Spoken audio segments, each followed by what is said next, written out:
Every generation seems to have its own conceit that it is unique. Everything it's doing is unusual. No one has ever done it before. Writing about the net generation, I guess the first part of the question is, are they unique, and if so, how? Well, they're unique because they have different brains. This is not a life stage difference. It's an actual generational difference, maybe the first one. And what's going on here is that their parents, the baby boomers, watched 24 hours of television per week, per kid, when they were growing up. These kids watch a lot less TV, and they watch it differently. They come home, they turn on their computer, and they're in 3 different windows, and they're texting, and they got 3 magazines open and a video game going, and they're listening to MP3 files, and oh yeah, they're doing their homework at the same time. And this is a neurological difference. Well, what's happening is that rather than being the passive recipients of somebody else's video, right.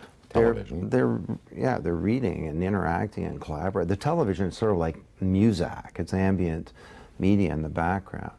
And they have their programs that they'll watch, but they watch a lot less TV. So there's this critical period of brain development between the ages of 8 and 18. It's called extended adolescence, where the deep structures and synaptic connections of the brain are being formed. And how you spend your time determines what kind of brain you have. Let's take something like what people call multitasking. You see your kid doing 7 things at once, and you think, this is clearly not a good thing.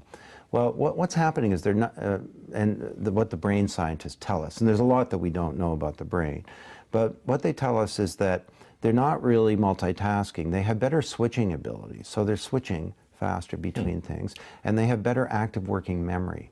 So I can't do these 7 things at once because I keep forgetting, you know, what it was that I was doing, but they seem to be able to hold a lot more of that stuff in working memory. Now, if your kid is, you know, writing an essay, you got to tell them to turn off this stuff. Although they can't turn off the web because that's their source of information. They probably shouldn't turn off texting because that's the way that they connect with people to get information about certain things.